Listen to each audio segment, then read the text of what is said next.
Hello, quick video today. I just wanted to cover. I've made this document on some tips for, obviously, top tips for starting music production at home. Obviously, all of my videos cover free things, and part of that freeness is giving you some things that I've learned. Um, so I'll just go through it. What I will do is I'll put this document in a link below as well. So, I mean, you could keep referencing it whenever. I've typed out a lot of the stuff, but I will go through it now. But obviously, I'll talk about each bit as well. So, first thing we'll be looking at really is our hardware. Obviously, five pieces of hardware you need. You're gonna need a computer, obviously, an audio interface. I've got a little Steinberg UR22 Mark II. It's USB over audio jack any day. I think I spoke about this in one of my other videos about changing to USB and what a difference it made. It's got two inputs, well, two audio inputs. So it's got two jacks or two XLRs. It's also got MIDI inputs as well. So if you're up for, if you want to use a MIDI keyboard or any MIDI instruments, as well as like guitars or whatnot, that will be what this will sort the whole lot out. You're gonna need a microphone if you're recording any vocals or any instruments that won't go directly into your audio interface. Some headphones, speakers. Obviously, you're gonna need headphones or speakers, preferably both, and some decent speakers as well. Really, you don't want to be using some normal some normal PC monitors. You want to have some speakers that have a decent range. On the HUDs, you should be able to see what range they are looking at specs of anything, and same with the headphones as well. You'll see what the specs are. It'll give you the range on what frequencies you can hear, and clearly, lastly, your instrument, whatever that may be, whether it be just your voice or a piano, keyboard, drum, whatever it is, you're gonna need to be making this sound somehow.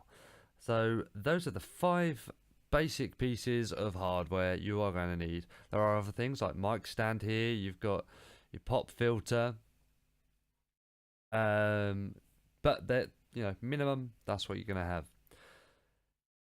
Next, you're going to need to practice. You're going to need to record things. You need to find out what doesn't work, find out what does, find out why something worked, why something didn't work, and replicate it, or if it doesn't work, avoid it. And the only way to do that is to practice. First album I recorded, when I finished it, I thought this is amazing. Absolutely love it. A couple of weeks later, I was thinking, I could probably have done that better. A month later, I was like, this is terrible. Absolutely terrible. And instead of doing it again, I thought, you know what? I'll record some other little bits. I'll record a load of acoustic songs. This first album I did was a full band. Recorded some acoustic tracks and got to learn how to work with vocals predominantly, really. But that's the practice part of it. The second album that I did is a million times better. And I think the one that I'll be doing next is going to be even better than all of the previous recordings. So practice.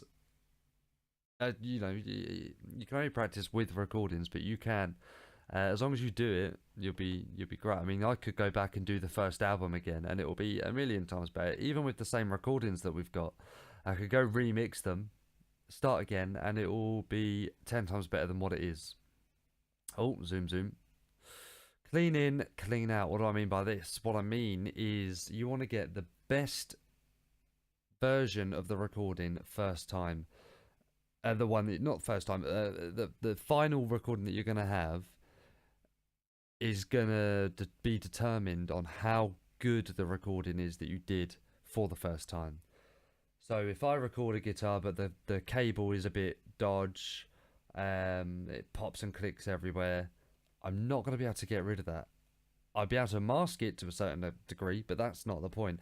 The better your recording is, the better your finished product is going to be. You're not going to be able to polish it up. You know that you can't polish a turd. That's an age-old saying. probably not age old. It's an old saying, but it's true. It rings true. If you have a good signal going in, when you come to editing it and putting things on it, like a distortion or delay or something like that, the better the signal, the better the sound that you'll get out of it. Learning from others, that's why you're here, I'm guessing, unless you're in that random part of YouTube that people find after a long night scrolling through, clicking suggested videos. You are here to learn a little bit.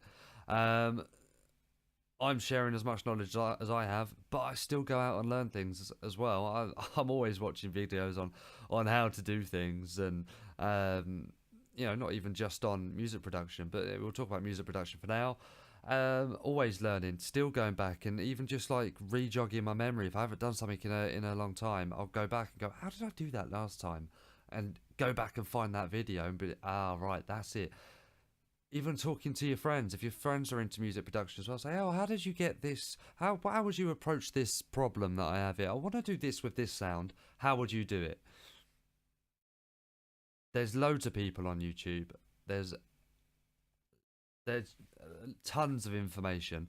The idea of this channel, obviously, is to consolidate it, what I think was relevant that helped me, especially into doing, I do everything for free, so you could do it all for free. And this is how I've learned it. So I've taken all the relevant pieces of information for what I want my end result to be. Listen and volume. So try to listen to your music over hearing it. Listen to all the cuts you've made. Only once you're near the end of the mix should you start to hear the song. So what I mean by that is just scrutinize everything. If you're going from a chorus to a bridge, let's just say verse to bridge to a chorus, does that transition, is it smooth? B, if you recorded it as two different, like if you recorded them individually for whatever reason, you've substituted one bridge for another bridge because the recording was a bit better or there was a mistake or whatever, does it flow? Can you tell that you've done that? Can you tell that you've substituted that bridge? Do you say, if you're using like a free auto tune, is it too auto tuned? Is it, unless that's the effect you're going for, is it too auto tuned? Listen and scrutinize everything like that. And once you've nearly done that to every piece of your mixing, then you should start to just hear the song. Just let it play. Close your eyes, and I'll do this when I think I'm near the end of a track. I'll close my eyes with my headphones on. I'll do this with the speakers as well. Just close my eyes, let nothing to distract me, turn my phone on silent, and I listen to the track. And I just listen to it. I don't listen for any things that could still need editing. I try to just listen to the song, and if something jumps out at me saying, oh no, you really need to edit that, then I will. But hopefully the part we're trying to get to is to have nothing jump out at us. I do that with headphones and with speakers, and then what I'll do is I'll play the song through my speakers and then go and do something else, like, I don't know, go tidy up or something. I'll even play it I'll go to a different room and make the bed, change the bed sheets or something like that. Still loud enough so I can hear it, it'll be in the background, but does anything pop out to me then? If I'm distracted doing something else and I go, oh, that was a really bad edit, then I know that's an issue. A problem that I had to begin with, so I thought I'd put it in here, is volume. I would just crank up the volume and mix like that for like an hour, maybe 2, maybe 3 hours. And then I'd take my headphones off and I go, that's better. So like they'll go, and that's not good. That is not good. So what happens when you're listening to music at high volumes for a long time? You get something called cloth ear, and your eardrum starts to not recognize the very low and the very high frequencies. And the longer you do that, spelling mistake, space mistake, I'll have to edit that. Um, the more you do that, the shorter your range gets. So take breaks every 10 to 15 minutes, really. If just a 5-10 minute break. Um, take up smoking or something. No, don't take up smoking. But yeah, take breaks definitely, and then it also keep you interested in the track.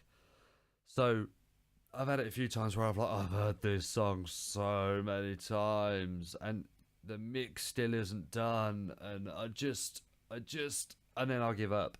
I'll come back to it eventually, but that's not a good position to be in, because then if you're in the flow of things, that's when your creativity is flowing, it is going. It's just seeping out of you, and that's what you need.